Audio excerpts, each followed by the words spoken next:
थुंग थुंग कंधे पर बोरा लटकाए दिन भर गलियों में भटकता रहता। इधर उधर पड़ी प्लास्टिक की बोतलें और पुरानी चीजें उठाता रहता। फिर शाम को उन्हें बेचकर 2 वक्त की रोटी कमाता। थुंग थुंग अपनी बीवी और बच्चे के साथ एक टूटी हुई झोपड़ी में रहता था।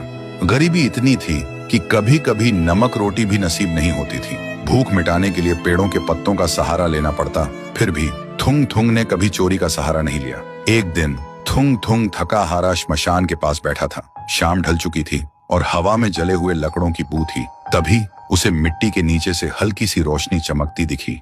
वह धीरे से उठा और मिट्टी खोदने लगा। कुछ ही देर में उसे जमीन के अंदर से एक पुराना सा लोहे का घंटी वाला दिया मिला। जैसे ही उसने उसे उठाया, एक भारी आवाज गूंजी, जो भी इस दिए को जगाएगा उसकी हर इच्छा पूरी होगी, लेकिन बदले में उसकी सबसे प्यारी चीज चली जाएगी।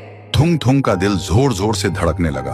वह मन ही मन सोचने लगा, सबसे प्यारी चीज मतलब क्या? वह घर लौटा और बीवी को सब बताया। बीवी ने ध्यान से सुना। उसकी आंखों में डर भी था और थोड़ी सी उम्मीद भी। फिर बोली, 3 दिन से बच्चा भूखा है, क्यों ना पहले खाना मांग ले। थुंग थुंग ने कांपते हाथों से दिया जलाया और धीरे से बोला, हे दिए, मेरे भूखे बच्चे के लिए अनाज दे दो, बस पेट भर खाना दे दो। अचानक पूरी झोपड़ी अनाज और रोटियों से भर गई। बीवी खुशी से रो पड़ी। लेकिन उसी रात थुंग थुंग ने देखा उसका बच्चा चुपचाप कोने में बैठा है और उसे पहचान नहीं रहा। सुबह तक बेटा उसका नाम भूल चुका था। थुंग थुंग टूट गया, लेकिन घर में अनाज था और भूख खत्म हो चुकी थी। उसने खुद को समझाया, बाद में बच्चे का इलाज करवा लूंगा। फिर उसने सोचा, एक और बार इस्तेमाल कर लेता हूँ। इस बार उसने मांगा, हे दिए, पक्का मकान और दुकान दे दो। पलक झपकते ही टूटी झोपड़ी की जगह एक सुंदर पक्का घर बन गया और बगल में भरी हुई दुकान खड़ी थी। थुंग थुंग खुशी से बीवी के पास दौड़ा, लेकिन उसने देखा उसकी बीवी पत्थर की मूर्ति बन चुकी थी।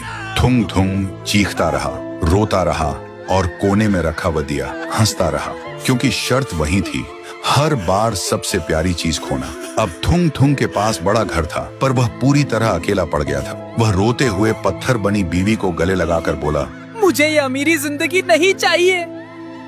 मेरी बीवी और बच्चे को पहले जैसा कर दे, भले ही हम भूखे रहे। दिए की हंसी अचानक रुक गई। एक तेज रोशनी हुई। जब रोशनी हटी, न पक्का घर था न अनाज का ढेर। फिर वही पुरानी टूटी हुई झोपड़ी थी, लेकिन सामने उसका बच्चा खेल रहा था और बीवी मुस्कुरा रही थी। थुंग थुंग ने सुकून की सांस ली और उस मनहूस दिए को वापस श्मशान ले जाकर मिट्टी में हमेशा हमेशा के लिए दफना दिया।